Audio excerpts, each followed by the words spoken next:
has been the Memphis Grizzlies, who, if you rewind a year ago, they were actually second in the West, okay? And right now they've got 2 D-leaguers in their starting lineup who I don't even know who they are.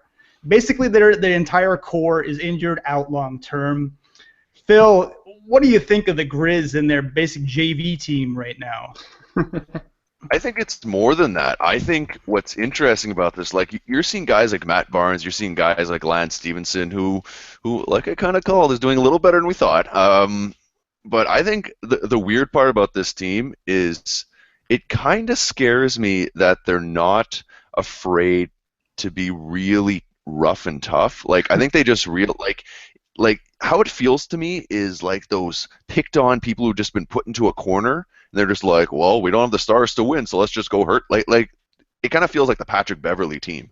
Like, I feel that I don't like Boston is a weird comparison because, you know, like they win through hustle, they win through, you know, camaraderie, they win through a lot of things, but there's something dangerous about the Grizzlies that I think I don't want this kind of a squad to exist past this year, because I think it can actually be dangerous for a lot of teams going forward, not in a way of actually play on the basketball court, of just dumb plays, overly aggressive plays, because they have nothing to lose, right? There's a lot of there are a lot of players on this team that are not going to be getting these minutes next year, and you know, they feel like they've got the short end of the stick in terms of injuries, in terms of people counting them out. I'm not a fan of these Grizzlies for the NBA this year. I'll put it lightly that way. Justin, would it be fair to call them a wounded bear? I definitely would call them a wounded bear, which makes enough sense being a Grizzly, which is a bear. But I think the thing you have to worry about, like any wounded animal, is they're going to lash out. I really, you know, knock on wood, I don't want to see this team hurting another star player in the NBA, and it just feels like they're that team who's just waiting to do that. I mean, it kind of feels like the Philadelphia Flyers or the Boston Bruins of the NHL, you know? I don't know. I'm not a fan. Justin, Matt Barnes, I think, has made a career out of being a wounded bear. Is he all talk, or is he the real deal in terms of being an enforcer? He's the real deal. He drove how long to beat up Derek Fisher? Yeah. Like, that was like a 2-hour trip to go punch out Derek Fisher. I think Matt Barnes, in some ways, like, he can seem like a fake tough guy at times, but he's done enough to make me a little bit concerned. And I don't know what Derek Fisher was doing the other day. He was posting on his Instagram pictures with Matt Barnes' ex-girlfriend. That's welcoming a world of hurt. Maybe we're going to have a new OJ documentary centered around them. That's exactly what I'm talking about. They have other guys like Zach Randolph on this team. Like, okay, Zebo hasn't been that bad since the Jailblazer days, but yeah, and Lance Stephenson. I mean, I don't really feel comfortable joking about Lance Stephenson too much, because he did have that issue with domestic violence with his pregnant girlfriend a few years back, which is just disgusting. But yeah, there's a lot of guys with a bit of a rap sheet on the Grizzlies, which when you put that many volatile personalities in a locker room, it definitely is concerning. I don't think it's really worth talking about kind of their long-term impact, because I don't think this is something that was meant to be that. It's just basically emergency replacements. But it's just kind of funny to see how all of these personalities ended up on one team, when before the personality of the team really centered around Marc Gasol, Mike Conley, and then they got their toughness from Tony Allen. They got toughness, but it's a different brand of toughness that they had in the past.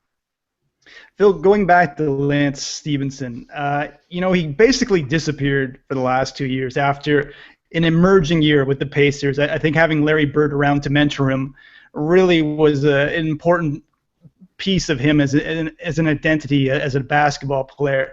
And it seems like the last 2 weeks we've seen sparks of that again. I mean, what are you seeing from Lance lately? I mean, look, in his last 10 games, just pulling up some stats, he's 16.6 points, 6 rebounds, shooting close to 48%. This is only in 28 minutes. I don't think the question of talent has ever been there for Lance Stephenson. I mean, even over the whole season, he's shooting good percentages. He's a good player, but like referring to our other episode there on players going to college, like I think he's one of those guys that could have dealt with a little bit more seasoning. I think the Larry, like I think he's going to regret forever leaving Indiana. I think Larry Bird in that situation was the one saving grace, and I think he's going to be good just because he's that talented, but I don't know if he's ever going to land in a spot like the fact that it didn't work out better with the Clippers, with Chris Paul and Doc Rivers, really worries me about his mental makeup. Well, he has been a lot better since leaving Doc Rivers, which has started to become a bit of a trend for role players. Once they get away from Doc Rivers, they seem to be performing a lot better.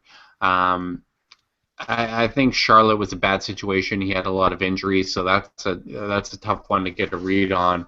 But we're seeing right now that he does have some legitimate ability and kind of flashing that star potential once again in Memphis.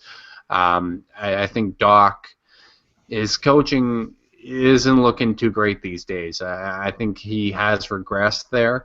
I think he's wearing too many hats in L.A., and that's caused some friction in the locker room, and he really hasn't been able to get the most out of his role players. So I'm not going to – I think there still is some career left for Lance Stephenson.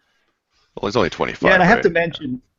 to mention that here in Memphis, I mean, he's got basically a clean slate. He does a lot of isolation. You have to remember that this is the leading scorer in New York high school basketball history. So when he gets isolation one-on-one plays, he knows what to do, and he's been doing a lot of that lately. So he's in his own zone. Phil, this Grizzlies team, I think they're somewhere around 5th, 4th in the West. Do they win a series with this roster? Talent, I'll say no. Will they injure someone and that's how they win? Maybe. I'm going to say no just because I think they implode or get too many techs. Just not a fan of this team, and I think they can be taken by a smarter team that's coached well. I think, while they are tough and have a lot of grit, I think skill and coaching and basketball IQ will do them in.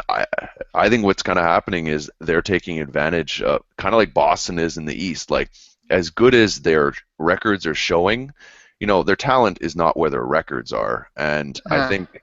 Well, it was like the record was built with Marc Gasol and Mike Conley, okay, right? Fair. But like those guys aren't going to come back in 2 seconds and be like, "Let's go, right? We're ready to rock," and you guys have been practicing this whole time, and now we're one cohesive team. I mean, it's a team stumbling into the playoffs, and I think, they've always been a tough out, but I think. It might be the first round opponent of the Warriors this year. Like, I can't see Memphis really winning more than a game or two. They might fall to that 8th seed because they're sitting at 39 wins.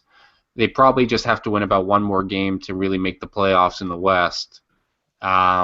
They could end up playing the Warriors first round, which could, well, it's going to be ugly from a score perspective, but I think the way that Golden State kind of showboats and their personalities could bring out the worst. It could get ugly.